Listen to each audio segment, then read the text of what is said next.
Tribunal Constitucional entra en sesión. Vista la causa rol 3285, requerimiento de inaplicabilidad por inconstitucionalidad presentado por don René Villarroel Sobarzo respecto del artículo 78 del Código de Procedimiento Penal. Tiene la palabra la señora relatora Pilar Arellano. Gracias, señor presidente. En lo que concierne al conflicto de constitucionalidad planteado, el precepto que se impugna, en tanto, previene que las actuaciones del sumario son secretas, prescripción en cuya virtud la magistratura competente dejó sin efecto la resolución que confirió el conocimiento del sumario de la causa penal, misma en la que el actor ha sido procesado por los delitos de detención ilegal, secuestro y apremios ilegítimos. Se trata del proceso penal sustanciado de conformidad al Código de Procedimiento Penal por el ministro en visita extraordinaria, señor Jorge Pizarro Astudillo, bajo el rol número 10.819-2008, actualmente en conocimiento de la Corte de Apelaciones de Puerto Montt por los delitos de homicidio calificado y otros. Los citados ilícitos dicen relación con los hechos ocurridos el día 20 de septiembre de 1973, cuando aproximadamente 200 funcionarios del Ejército, Carabineros y Fuerza Aérea, por orden general de esta última, señor Lee, detienen en un sector rural de la provincia de Yanquihue a 6 personas, que luego son fusiladas por orden del Consejo de Guerra.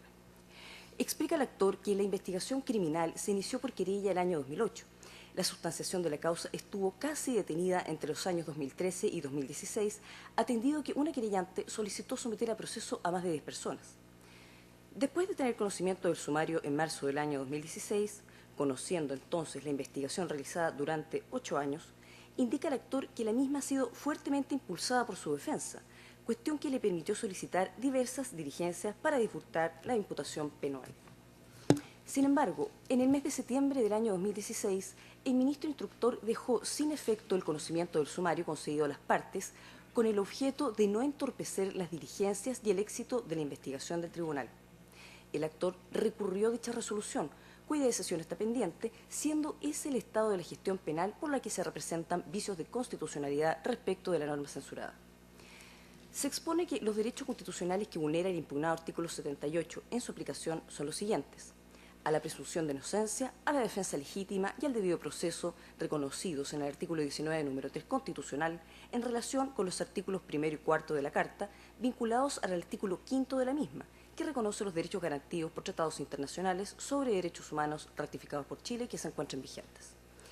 Explica que estos derechos se le han desconocido, pues por el actual secreto del sumario no se le permite conocer los antecedentes en que se fundan las imputaciones penales y, en consecuencia, no puede armar como corresponde su defensa para desvirtuarlas con todos los antecedentes del caso.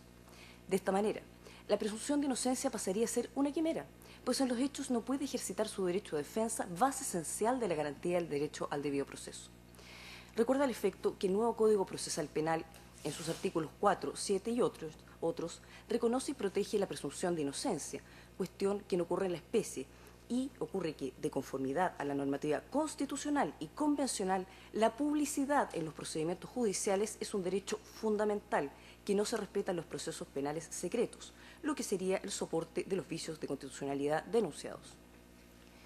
Por presentaciones de fojas 178 y 184, Edi Rodríguez y el Programa de Derechos Humanos de la Subsecretaría de Derechos Humanos formulan sus observaciones al requerimiento solicitando su rechazo, precisan diversos hechos y desvirtúan la presencia de los vicios constitucionales denunciados. Exponen que el año 2008 sentaba la querella por 6 víctimas a las que el requerente detuvo, secuestró y torturó personalmente, además de declarar en contra de ellas, última cuestión que desencadenó en que las mismas fueran fusiladas. A su vez, afirman que el actor fue uno de los más violentos partícipes en los delitos, los que también cometió respecto de personas que sobrevivieron y que hoy son testigos de los hechos. Explican que el ministro de Fuero procedió a revocar el conocimiento del sumario luego de que el señor imputado, al obtener su libertad provisional, hiciera declaraciones en el periódico El Yanquihue, en el mes de septiembre de 2016, donde da a conocer públicamente parte del proceso que es aún materia de investigación, pretendiendo inocular su inocencia en la opinión pública. De esta manera, desvirtuó y cuestionó la seriedad de la investigación, entorpeciéndola en una etapa en que estaban realizándose importantes diligencias pendientes, justo motivo para que el ministro instructor decretara nuevamente el secreto, con el fin de proteger y resguardar el éxito de la investigación penal. Recuerden que en materia de procedimiento penal, la etapa de sumario está amparada por el orden consecutivo discrecional, por lo que el juez puede disponer diligencias sin necesidad de conferir traslado a las partes. En cambio, en la etapa del plenario procede el orden consecutivo legal y es allí donde entonces el requerente puede oponerse a los dictámenes del juez y apelar al principio de publicidad, siendo a su vez la etapa en que las pruebas recogidas pueden ser desvirtuadas por las probanzas que acompañan las partes. La disposición reprochada, por consiguiente, no será decisiva en la resolución del asunto penal, pues dice relación con una etapa del proceso que es provisoria y preparatoria. Por lo demás, todas las partes del proceso se encuentran en igualdad de condiciones, ya que a todas afecta el que se haya revocado el conocimiento del sumario. Sin perjuicio de ello, hay que considerar que a todas las partes se le asiste el derecho de solicitar diligencias y además de ser parte de ellas, como lo ha sido en diversas diligencias realizadas en que estuvieron presentes procesados, testigos y acusados. Explican que lo que más buscan ellas es agilizar el proceso, pues la condena de crímenes se viene arrastrando de hechos ocurridos el año 73 en desmedro de la defensa de los derechos humanos. Por ello, a su vez, se deben descartar todas las interpretaciones que vayan en desmedro de las víctimas. A lo anterior, se agrega que el procesado no está indefenso, justamente porque ha podido recurrir de apelación respecto de la resolución que revocó el conocimiento del sumario, misma que en el fondo pretende impugnar en sede de inaplicabilidad. Así, tampoco se le ha negado el derecho al recurso sin perjuicio del recurso de queja que puede deducir. Expone que, si bien es dable reconocer las críticas que en abstracto se predican respecto del antiguo procedimiento penal, lo cierto es que este cumple con las garantías mínimas del debido proceso, cuestión que ha sido reconocida por la Corte Suprema. En el fondo, aducen, el requerente busca en esta sede dilatar el proceso penal. Es cuanto puedo relatar, señor presidente. Muchas gracias. Por el requirente René Villarroel Sobarzo, alega el abogado Ramón Seguiel Jara, hasta por 20 minutos. Tiene la palabra. Muchas gracias, excelentísimo tribunal. Alego en representación de don René Villarroel Sobarzo la presente acción de inaplicabilidad por inconstitucionalidad del artículo 78 del Código de Procedimiento Penal, que determina que las actuaciones del sumario son secretas.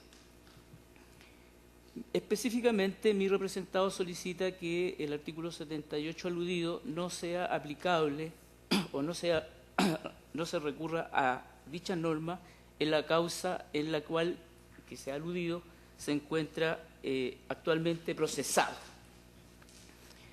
La pretensión de mi parte se funda en el hecho de que, como se ha señalado, en el mes de septiembre del año 2016, estando con el conocimiento del sumario otorgado desde marzo del mismo año, este fue revocado o dejado sin efecto por resolución del ministro que tramita la causa en la cual se haya procesado.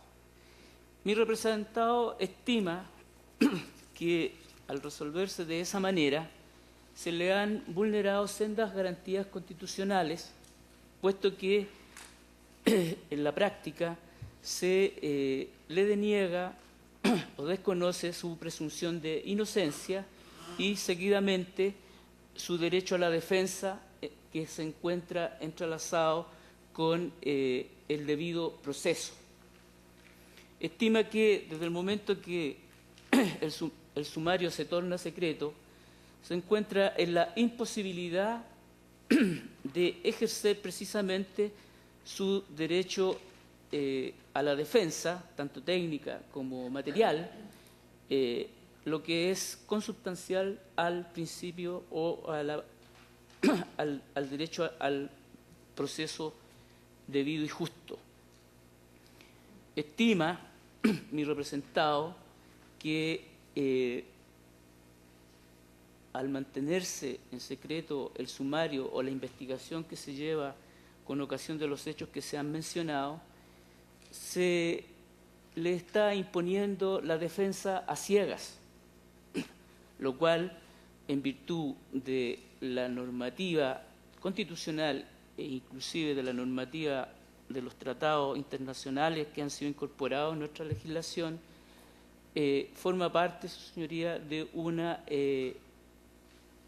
situación que ha sido ya resuelta normativamente, en cuanto que toda persona tiene derecho a conocer desde un principio las imputaciones que se le hacen con tal de perseguir su responsabilidad penal y su derecho a impugnar, a defenderse, a resistirse, su señoría, del poder del Estado, de todo el poder del Estado que se manifiesta en la persecución penal. Si bien es cierto, en nuestra Constitución no está explicitado el principio de la presunción de inocencia, esta presunción se puede deducir o extraer, su señoría, de claras normas constitucionales y en especial de los tratados internacionales que, por virtud del artículo 5, inciso segundo de la Constitución, se han incorporado a nuestra legislación. Toda persona, su señoría, tiene derecho a ser considerada inocente y ser tratada como tal mientras no exista una sentencia ejecutoriada condenatoria. Entre tanto eso no suceda, una persona o cualquier persona tiene derecho a impugnar las actuaciones del tribunal que conduce una investigación criminal en su contra. Al aplicarse el secreto del sumario en el caso específico de la causa en que mi representado está procesado, simplemente se desconoce esa presunción y de paso el derecho a la defensa, que, como dije, está entrelazado con el debido proceso. De acuerdo a los tratados internacionales que han sido citados en el requerimiento, sabemos que es elemental que toda persona tiene derecho a conocer lo obrado por un tribunal con tal de imponerle responsabilidad penal en los hechos que se estén investigando. Y este derecho no es durante la investigación, sino desde el principio de la investigación.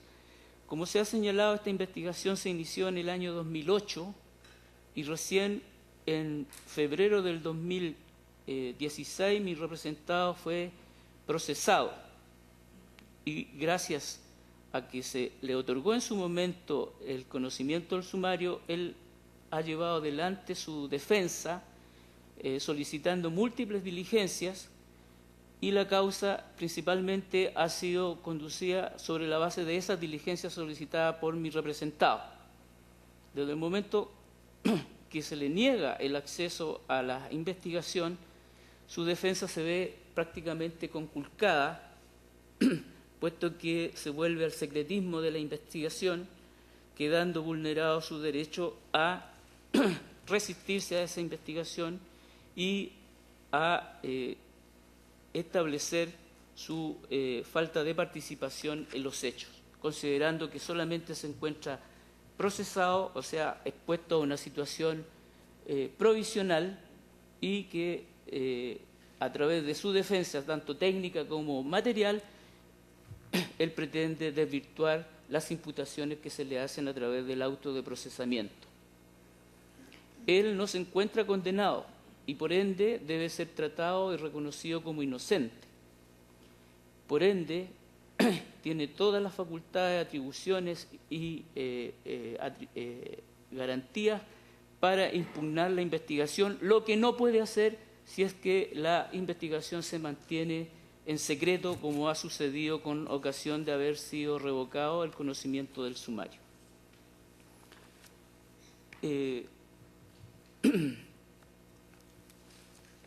Por esta razón, se ha estimado en el requerimiento de que la aplicación que se ha hecho del artículo 78 del Código de Procedimiento Penal es contraria a la Constitución, que le confiere, como se ha señalado, el derecho a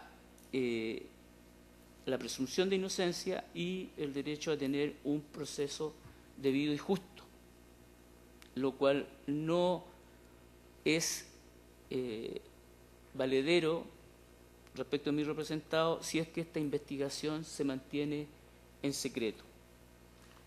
Es cierto que la resolución, su señoría excelentísima, se encuentra apelada ante la Corte de Apelaciones de Puerto Montt, que después la derivó a la Corte de Apelaciones de Valdivia, y entendemos que por la redistribución de causas que hubo hace poco, esta apelación va a ser conocida o debiera ser conocida por la Corte de Apelaciones de Temuco. Sin embargo, la existencia de esta apelación por la cual se impugna la resolución que revocó el conocimiento del sumario no es obstáculo para que su señoría excelentísima se pueda pronunciar precisamente sobre el hecho de que esta norma del artículo 78 es contraria a la Constitución y que en especial pugna o se encuentra en contradicción con la normativa establecidas precisamente por los tratados internacionales que ha suscrito nuestro país y que se aplican en virtud de la norma del artículo 5 de la Constitución.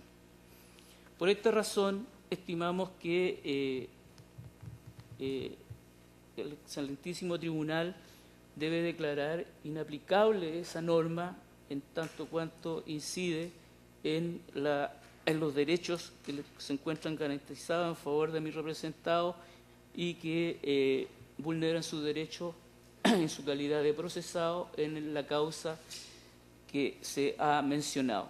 Por esta razón solicitamos sea acogido la presente acción de inaplicabilidad por inconstitucionalidad.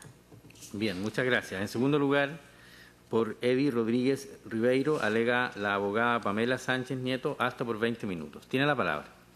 Con la venia del señor presidente, alega ante este Tribunal Constitucional Pamela Sánchez Nieto, abogada en representación de los querellantes, todos familiares de las víctimas, Mario César Torres Velázquez, Óscar Arimendi Medina, José Antonio Barría, Francisco del Carmen Avendaño Borges, José Mario Cárcamo Garay y don José Luis Felmel Kliner, con el objeto que sus señorías excelentísimas decreten la improcedencia de la inaplicabilidad por inconstitucional de la resolución dictada por su señoría ilustrísima don ministro Jorge Pizarro Astudillo de la Corte de Apelaciones de Puerto Montt.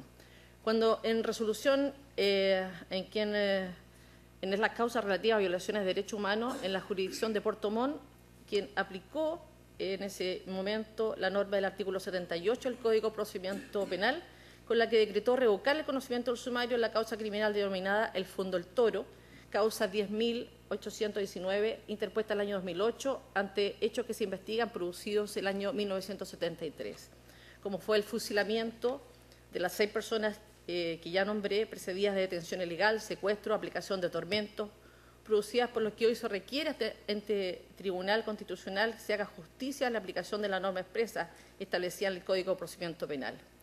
Antes de continuar con mi alegato, yo quisiera contextualizar un poco históricamente los hechos para hacer una relación y tener una visión general por los cuales y los motivos por los cuales condujeron al ministro Jorge Pizarro a revocar el conocimiento del sumario en esta causa.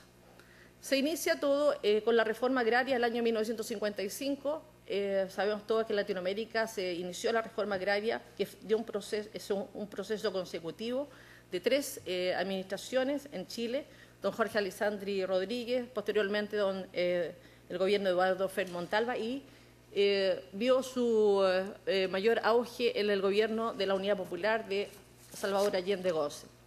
En el año 1960, Jackson Chol como asume la vicepresidencia de la INDAP y le cabe la responsabilidad de decretar una ley de reforma agraria, de modificarla, y con ello se crean los asentamientos. Nombro esta ley porque es en el asentamiento El Toro donde ocurren los hechos que motivan esta causa. Los asentamientos campesinos en esa época se definieron como un lugar de expropiación de tierras donde las personas, un grupo de campesinos y también reformados con sus familias, trabajaban colectivamente la tierra para su propia producción y beneficio.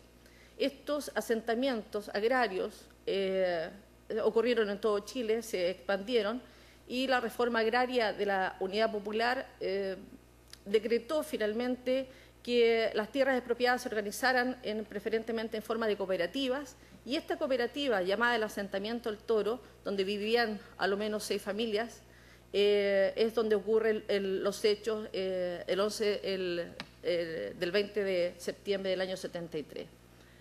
Conocido es que el 11 de septiembre del 73 fue a consecuencia de la polarización de la sociedad chilena, y se hizo más evidente esto, por una parte, porque la clase obrera en la época sentía que se abría un camino hacia la igualdad y la justicia, y por otra parte, los grupos de derecha, quienes siempre habían tenido el poder, sentían que la expropiación de sus tierras y la intervención de sus fábricas era como un verdadero robo a manos del Estado. Esto produce el golpe de Estado, obviamente, y una de las consecuencias del golpe de Estado es una llamada contrarreforma agraria. La contrarreforma agraria viene a derrocar todo lo que significó la instalación de una reforma agraria en pro de los trabajadores del campo. Se devuelven las tierras, muchas hectáreas se devolvieron de la expropiación, y un hecho importante es la eliminación de los asentamientos campesinos y sus organizaciones.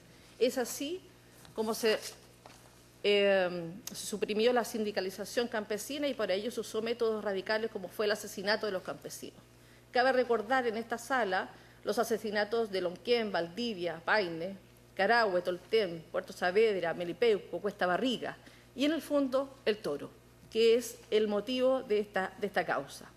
Los hechos en el fondo del Toro ocurren a partir del 11 de septiembre. No se impone la contrarreforma, sino se impone un acto de delación y de venganza en la zona de Puerto Montt por la expropiación de las tierras. En este contexto, el día 20 de septiembre del año 1973, el asentamiento del Toro es allanado en la ciudad de Fresia, se ubica, y se detienen en un amplio operativo con efectivos del Ejército, Carabineros, Fuerza Aérea y también civiles vestidos y armados como carabineros. Este allanamiento hace que las víctimas no sean solamente los 6 trabajadores que después posteriormente fueron fusilados, sino también las familias. Fueron torturadas durante a lo menos 9 horas. Las 6 víctimas fueron llevadas después del Fundo del Toro en helicóptero y interrogados brutalmente en dependencias de la cárcel de Chinchín y en dependencias del Servicio de Inteligencia Militar y en dependencias de la PDI. Todo eso pasaron las 6 víctimas que fueron fusiladas. Y en estos hechos, el teniente de Carabineros René Isidro Villarroel Sobarzo, quien es requirente ante este tribunal constitucional apodado Juan Metralla, tuvo participación activa en los hechos durante la detención y fue uno de los más violentos partícipes, encargado personalmente de las torturas. Y puso sus declaraciones en el expediente 1173, Consejo de Guerra, que se formó a fojas 42, él declara en contra de estos campesinos e instructores, y por esas declaraciones estas personas fueron fusiladas. Hoy René Villarroel niega haber declarado ante el Consejo de Guerra, niega haber participado en el allanamiento del Fondo del Toro, niega también la detención de los comuneros y niega la aplicación de tortura en el Fondo del Toro. Y está sometido a proceso por estos delitos de secuestro, detención ilegal y aplicación de tormento. Y no solo en este, sino que ya está condenado en otros delitos similares. El Consejo de Guerra decreta el fusilamiento de las personas y el día 19 de octubre ocurre en la madrugada el fusilamiento en dependencias de la Fuerza Aérea en la zona de Chamisa, el fusilamiento de estas 6 personas. Y de ahí los querellantes abren la causa, el año 2008, la causa 10.819, y durante todo este proceso existen y ha investigado rigurosamente 3 ministros. El ministro instructor Leopoldo Vera, residente en Puerto Montt, lo continúa cuando él jubila el ministro instructor Jorge Pizarro Astudillo, y actualmente está en conocimiento del ministro de Educación Exclusiva, su señoría Álvaro Mesa Latorre, ministro instructor de la Corte de Apelaciones de Puerto Montt, de Temuco, perdón. Voy a ir al fondo ahora de la acción deducida. Respecto de la decisión del ministro Jorge Pizarro Astudillo de la Corte de Puerto Montt de revocar el conocimiento sumario en la causa 10.819 para todas las partes, debo señalar lo siguiente. El ministro Jorge Pizarro Astudillo, con la resolución que revoca el conocimiento del sumario para las partes de este juicio, no hace más que aplicar la norma del artículo 78 del Código de Procedimiento Penal. Esta revocación se produce luego que el procesado Villarroel, como lo dijo bien la relatora, al obtener la libertad provisional, junto a su defensa, hacen declaraciones a doble página en el diario El Yanquihue. es un diario de circulación local, es el día 11 de septiembre del año 2016, fecha significativa también para las víctimas, donde da a conocer públicamente parte del proceso, que es materia aún de investigación y que se encuentra en proceso de sumario. Y con indiferencia al proceso pretende inocular en la opinión pública su inocencia. Con estos hechos, el procesado desvirtúa la investigación y pone en la esfera de lo público antecedentes que son relevantes y de carácter reservado y por la seriedad que amerita la investigación que lleva el ministro. Es por eso que el ministro revocó el conocimiento sumario, pues en los hechos no hacía otra cosa más que entorpecer la investigación que estaba justamente con importantes diligencias como fue la reconstitución de escena, la declaración de testigos y las pericias criminalísticas in situ, entre otras. El ministro de Fuero, al aplicar el artículo 78 del Código de Procedimiento Penal, no hace más que proteger la investigación y resguardar su éxito. Esta resolución que pretende ser impugnada en este tribunal no es decisiva para la resolución del asunto de fondo sometido al conocimiento del ministro, porque estamos frente a una etapa de investigación que es preparatoria y provisoria, y la medida adoptada es transitoria en el proceso. Por lo tanto, la influencia que tiene esta decisión del ministro, como es provisoria, es relativa. Y como es de conocimiento de vuestra señoría, el proceso penal es un conjunto sucesivo de actos que buscan establecer el cuerpo del delito. En otras palabras, determinar el hecho punible. Dentro de los principios procesales, como es del orden consecutivo legal y discrecional, la etapa de sumario está amparada por el orden consecutivo discrecional. Es decir, el ministro es el juez que dispone de las diligencias y finalmente él es el que define qué hacer y qué no hacer dentro del proceso. Es decir, dispone las diligencias según las necesidades y según los antecedentes que él vaya conociendo. Por lo menos en esta etapa procesal, la interrupción de esas diligencias es nefasta para el éxito de la investigación. En concordancia con lo que ya he señalado, en esta etapa del sumario, como es secreta, simplemente con la finalidad específica de evitar que se frustre la investigación. Y en definitiva, en esta etapa de sumario, el tribunal es quien de oficio decreta estas diligencias y dispone de los trámites procesales, y en la etapa de plenario es aquella donde nosotros, los querellantes o los querellados, pueden aportar pruebas o desvirtuar las que ya se han presentado.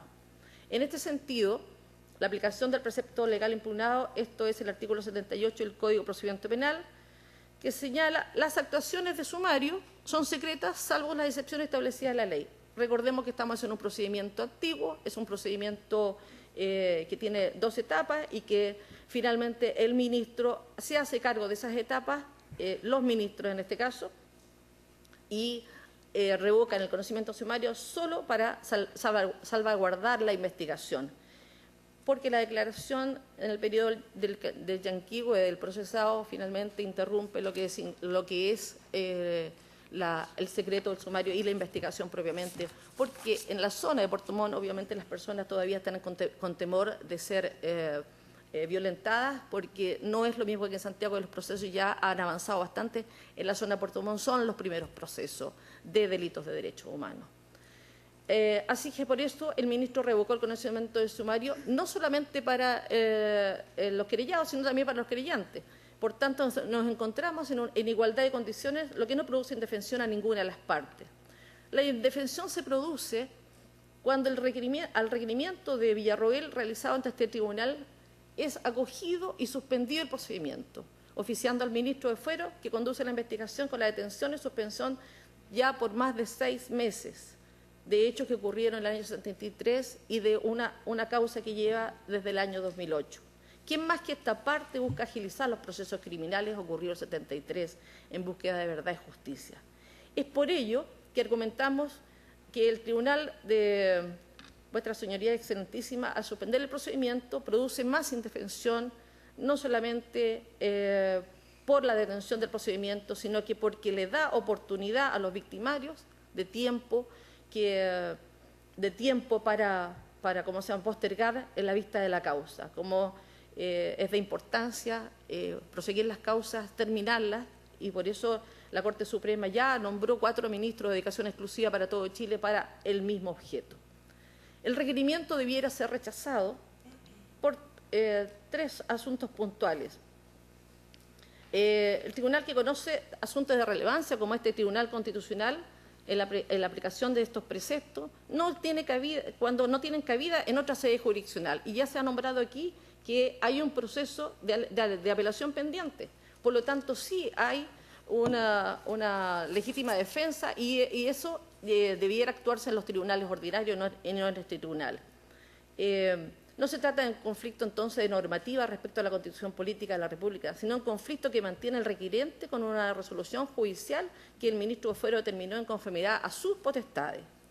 Finalmente, quisiera decir que la indefensión aducida por el requirente, por no conocer el sumario, se ve develada su real intención, cuál es paralizar y delatar el proceso investigativo, no avanzar en la causa, pues importa evidentemente un beneficio para él la postergación de la siguiente etapa procesal. Por lo tanto, en mérito de lo expuesto y el artículo 78 y normas pertinentes, magistrados, sírvase su señoría excelentísima tener en consideración estos antecedentes expuestos y en definitiva resolver la improcedencia del requerimiento hecho por René Villarroel Sobarzo. Gracias. Muchas gracias. En tercer lugar, por la Unidad Programa de Derechos Humanos de la Subsecretaría de Derechos Humanos del Ministerio de Justicia y Derechos Humanos, alega el abogado Álvaro Benavides López hasta por 20 minutos. Tiene la palabra. Buenos días. Con la venia, excelentísima señoría, en representación del Programa de Derechos Humanos, vengo a alegar el requerimiento de inaplicabilidad por inconstitucionalidad, solicitando se rechace este requerimiento y se levante la suspensión decretada en autos. Señorías, por los siguientes argumentos que paso a exponer. Esta parte querellante, señorías, se centrará en demostrar que el artículo 78, la norma o el precepto legal impugnado, es completamente aplicable y al caso concreto y en particular y no produce ningunos efectos inconstitucionales como lo ha señalado el requirente. En primer lugar, la norma no es decisiva y ya se ha constatado, ya mi colega lo ha remarcado, lo ha resaltado. Esta etapa de sumario es una etapa de investigación, es una etapa de preparatoria y provisoria y en ningún caso, su señoría, en ningún caso es una norma decisiva de una resolución del asunto. Aquí no se está sentenciando, aquí no se está haciendo una declaración de un proceso limitado o que se suspenda el proceso. Simplemente, señoría, es un decreto que tiene una facultad el juez, en este caso el ministro instructor, para la finalidad de evitar se frustre la investigación. Solamente esa es la condición. Señoría, si bien en este proceso, en esta etapa procesal, hay un orden consecutivo y discrecional donde el juez, en este caso el ministro instructor, puede decretar diligencias de oficio y no dar traslado a las partes, pero sin embargo las partes sí pueden presentar diligencias, solicitarlas y hacer también participar de ellas. Es así como el día 14 de diciembre se llevó a cabo la reconstitución de escena, donde participaron el procesado, los testigos y la parte querellante. Por lo tanto, aquí no hay una limitación ni una vulneración del derecho a la defensa. La defensa ha participado en estas actuaciones, en estas diligencias. Tampoco hay vulneración de los derechos fundamentales. En segundo lugar, en cuanto al tratamiento de la aplicación igualitaria de la norma, señoría, la decisión de decretar y de revocar el conocimiento sumario, como bien dijo la colega, es para todas las partes. Por lo tanto, es una medida igualitaria y no hay una discriminación arbitraria en su aplicación, de conformidad al artículo 19.2 del principio de igualdad ante la ley y del 19.3.6 respecto al debido proceso. Aquí, señoría, todas las partes están sometidas a las mismas condiciones. Además, que este decreto simplemente tiene un carácter temporal, no indefinido. Señorías, la finalidad de este secreto sumario, ya la hemos reiterado, es evitar que frustre la investigación. Pero, sin embargo, esta facultad del proceso penal antiguo, donde tenían los jueces, y en este caso los ministros, también se encuentra presente en el artículo 182, inciso segundo, del actual proceso penal, en el sentido de que el fiscal tiene la facultad de disponer determinadas actuaciones y sean mantenidas en secreto respecto del imputado y de los demás intervinientes. Señorías, en cuanto a la finalidad que tiene esta facultad, es la misma que tiene el ministro instructor o el juez para poder decretar el secreto de la investigación. O sea, para el buen éxito de la investigación o cuando sea necesario para la eficacia de la investigación. Si nosotros hacemos esta analogía, señoría, resultaría que la tesis que defiende el requiriente sería que todas las personas ahora que se vean afectadas por este artículo 182, inciso segundo, podrían empezar a requerir este recurso ante esta magistratura, ante este tribunal. Creo, señoría, que sería ilógico en este análisis comparativo que ya una vez que hemos pasado de un proceso penal inquisitivo a un debido proceso donde se cumplen todas las garantías, es ilógico pensar que estos requirientes podrían nuevamente, según esta tesis que maneja el requiriente, poder, ¿no es cierto?, presentar estos requerimientos de inaplicabilidad en base a un artículo del actual proceso penal. Señorías, en cuanto al debido proceso, esta parte está contesta y está de acuerdo en las críticas abstractas que se le hacen al procedimiento antiguo. Si bien tiene sus deficiencias, sin embargo, también debemos reconocer que se cumplen los requerimientos mínimos del debido proceso. Así también lo ha reconocido la excelentísima Corte Suprema, en señalar y en concluir que pese a las deficiencias del antiguo proceso penal, este posee todos los elementos del debido proceso.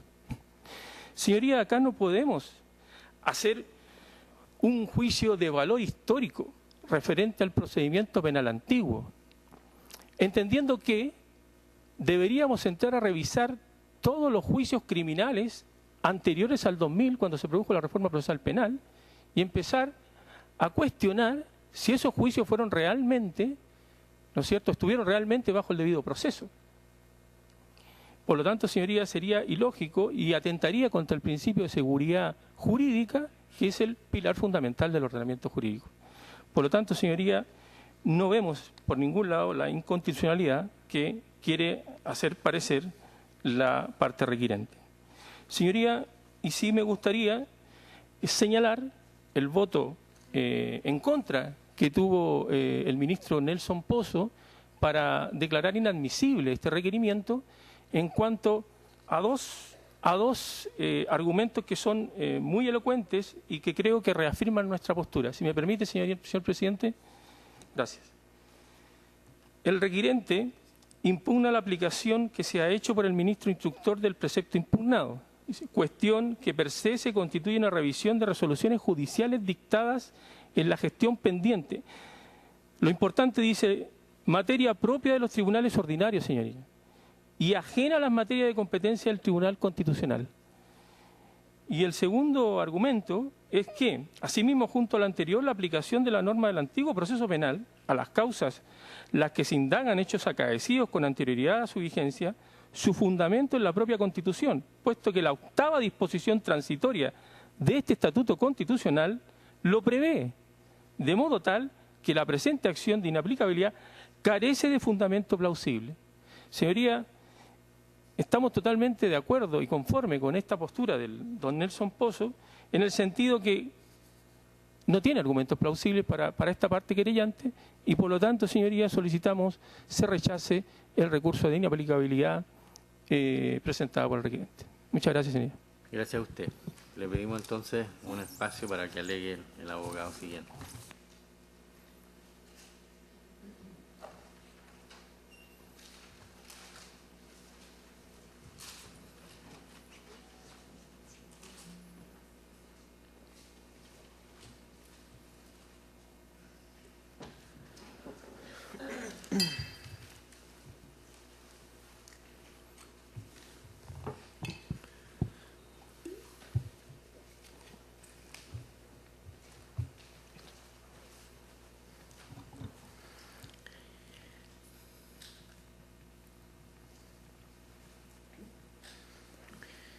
Finalmente, por la agrupación de familiares de ejecutados políticos, alega el abogado Francisco Jara Bustos, hasta por 20 minutos. Tiene la palabra. Muchas gracias, señor presidente, y con la venia del excelentísimo Tribunal Constitucional, vengo a alegar en contra del requerimiento deducido por el señor Villarroel Sobarzo en la causa por los homicidios calificados aplicación de tormentos y otros delitos cometidos contra don Mario César Torres Velázquez, don Óscar Arismendi Medina, don José Antonio Barría, don Francisco del Carmen Avendaño, don José Cárcamo Garay y don Luis Felmer Klenner. Yo hago mío todo lo dicho por los abogados que me precedieron, tanto por doña Pamela Sánchez como por don Álvaro Benavides, y me gustaría centrar mi alegación únicamente en 3 puntos. Lo primero dice relación con que hay otras disposiciones legales que tienen el mismo sentido de la inaplicabilidad. Incluso les adelanto que la norma que se debió haber inaplicado era esa y no el artículo 78. Como segundo argumento, dice relación con la manera de interpretar los derechos fundamentales en el plano teórico y el cómo no cualquier tipo de afectación de los derechos es una violación. Y como tercer punto me remitiré al derecho internacional de los derechos humanos. Lo primero es que el excelentísimo Tribunal Constitucional, como ustedes de sobra sabrán, ha dicho que al momento de presentar un requerimiento de inaplicabilidad deben atacarse todas aquellas normas que, como nos pide la Constitución, produzcan el resultado inconstitucional en su aplicación. Y aquí, señor presidente, le pido permiso para leer el artículo 80 del Código de Procedimiento Penal. Muchas gracias. Dice, si el sumario se prolongare por más de 40 días desde que el inculpado hubiere sido procesado, éste tendrá derecho para que se ponga en su conocimiento todo lo obrado a fin de instar por la terminación. Y esta es la frase que me interesa. Esta solicitud no puede ser denegada sino en cuanto sea peligroso para el éxito de la investigación. Es decir, la resolución del ministro Jorge Pizarro Astudillo de la Ilustrísima Corte de Puerto Montt resolvió basada en el artículo 80. Y eso es lo que el propio requirente cita en el requerimiento. Es decir, lo que él está atacando es el artículo 78, que nos habla del secreto en general como parte del sumario. Pero la norma que fue aplicada para denegarle conocimientos es el artículo 80. Esto es tan palmario que en realidad yo por lo mismo, y esta parte he instado por el alzamiento de las medidas cautelares de suspensión, porque en realidad basta de la sola lectura de las dos normas para saber que la norma que se le aplicó fue el artículo 80. Eso sería mi primer punto. O sea, solamente con este argumento uno ya debería desechar el requerimiento. Pero me interesa darle otra vuelta al mismo asunto. Es importante en cualquier rama del derecho, pero yo diría sobre todo en materias de derechos fundamentales, entender que afectar y violar un derecho son cuestiones absolutamente distintas. Por ejemplo, yo cuando entré al tribunal me solicitaron mi cédula de identidad, vieron que no trajera elementos metálicos y yo no podría decir que eso afectó mi libertad ambulatoria. Al cruzar la calle había un semáforo, tampoco yo podría venir a decir que eso realmente me están reteniendo y que es una especie de secuestro. Todos los elementos teóricos de los derechos fundamentales son importantes a la hora de argumentar en un caso concreto. Y para determinar el contenido de un derecho hay parámetros, criterios, definiciones que podemos encontrar en la jurisprudencia, en la doctrina, pero nada de eso encontramos en el requerimiento. Si uno lo lee de punta a cabo, solamente se enuncian normas. Se dice, aquí el secreto necesariamente afecta la presunción de inocencia. Y yo en realidad me he dedicado a buscar razones y al menos en el requerimiento uno no las encuentra. Me acuerdo de un texto de Borges donde él refiere a una enciclopedia china que dice, los animales se clasifican en los que pertenecen al emperador, los que de lejos parecen moscas, los pintados con el finísimo pelo de un pincel, los amaestrados, y esta es obviamente es una ordenación que es totalmente arbitraria. Bueno, acá decir sin más que el secreto afecta la presunción de inocencia y solamente decir cuáles son las normas que se podrían afectar sin denunciar la forma, el cómo, el por qué, cuáles son los precedentes doctrinarios, jurisprudenciales, es muy similar a esta manera de la enciclopedia china que nos refiere Jorge Luis Borges. Entonces, retomando, afectar un derecho no es lo mismo que violarlo. Una afectación requiere ciertos criterios para ser ilegítima. Y al menos el derecho internacional y también el derecho nacional nos da criterios. Por ejemplo, que la limitación venga impuesta por ley, lo cual se cumple en los artículos 78 y 80. Que haya un objetivo legítimo. Y yo me pregunto, ¿la investigación de los delitos en una sociedad democrática, por cierto, que es un objetivo legítimo? Aquí voy a recurrir a un autor clásico que es Jeremy Bentham, que en su Tratado de las Pruebas Judiciales nos dice que el arte del proceso es el arte de la prueba. Es decir, en un proceso, en cualquier causa judicial, la prueba es lo definitorio, y también entendiendo que la investigación de los delitos, en algunos casos, por cierto que va a afectar derechos fundamentales la investigación de un delito, entonces en realidad la sociedad tiene que ponderar intereses. Incluso en algunos casos se puede limitar la libertad personal de un individuo al momento de una investigación criminal, siendo que la libertad es uno de los más valiosos dones, como diría Don Quijote. La libertad es el más valioso don que los hombres dieron los cielos. Aún así, la libertad personal puede ser limitada en un proceso criminal. Y es más, dentro del secreto, esta no es una disposición aislada del derecho chileno, una cuestión anquilosada que viene del Código de Procedimiento Penal. Si uno ve el derecho chileno actual, tenemos el artículo 182 del Código Procesal Penal, que permite en algunos casos la reserva de la investigación. ¿Para qué? Para cautelar este fin legítimo. Vemos el artículo 31 de la ley que crea la unidad de análisis financiero. Incluso esta misma ley permite traspasar el secreto bancario. ¿Para qué? Entendiendo que el lavado de activos es un delito que afecta a la sociedad, que favorece el crimen organizado. Por lo tanto, aquí la sociedad, ponderando, dice, en este caso también podemos no entregar conocimiento de la investigación. Vemos el artículo 36 de la ley 20.000, la ley de drogas. También en estas investigaciones se puede limitar incluso por 6 meses el conocimiento de la misma a los interesados. Artículo 21 de la ley de conductas terroristas. El artículo 39, letra A, inciso final, del decreto ley 211 que fija normas para la libre competencia. El artículo 222 del Código Procesal Penal que permite la interceptación telefónica. O sea, vemos que la persecución criminal, en muchos casos que son avalados por el ordenamiento jurídico, que tienen objetivos legítimos y que son restricciones necesarias, en sociedades democráticas nos permiten restringir derechos. Y en este caso hay una resolución fundada del señor ministro en visita que dice que es por el éxito de la investigación, es decir, no es yo le deniego esto porque yo quiero, porque usted me cayó mal, es por una razón, y una razón que además hubiera sido revisada por la Ilustrísima Corte de Apelaciones de Puerto Montt.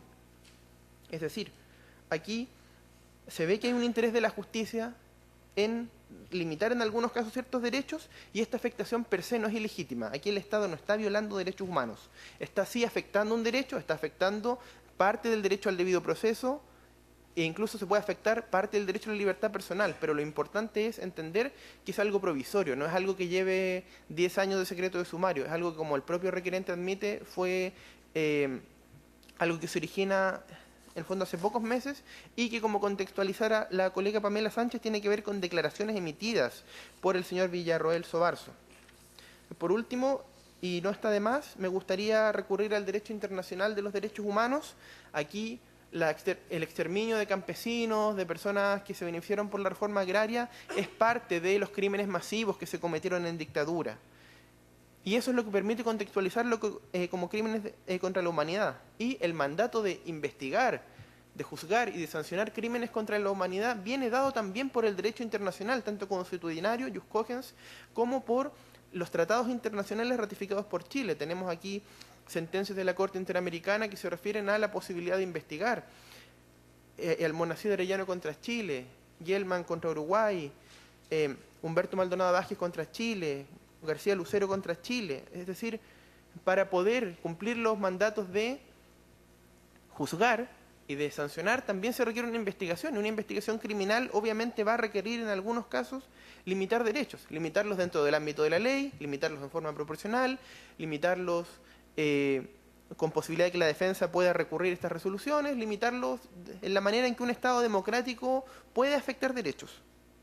También, inclusive, me gustaría referir lo dicho por el Comité de Derechos Humanos de Naciones Unidas, que, revisando en su examen periódico al Estado de Chile, ha dicho que celebra los avances que se han dado en la investigación y juzgamiento de casos por graves violaciones a los derechos humanos. Es decir, podemos encontrar, por un lado, que la investigación criminal, en general, de cualquier tipo de delitos, es algo que el ordenamiento jurídico favorece. Que también hay cierto tipo de casos donde el secreto se permite con mayor amplitud, en el entendido de que hay bienes jurídicos más importantes, por ejemplo, todos los referidos a crimen organizado, tráfico de narcóticos, de conductas terroristas, de lavado de activos, y en este caso, donde también encontramos un crimen repudiado por la conciencia universal, como son los crímenes de lesa humanidad, con mayor razón va a existir, digamos, la necesidad en algunos casos de mantener el secreto del sumario de ciertas actuaciones. de ciertas actuaciones. Y un poco para finalizar, me gustaría hacer una solicitud en virtud de que el artículo 85 de la Ley Orgánica del Tribunal dice que se podrá dejar sin efecto la medida cautelar en cualquier estado del proceso.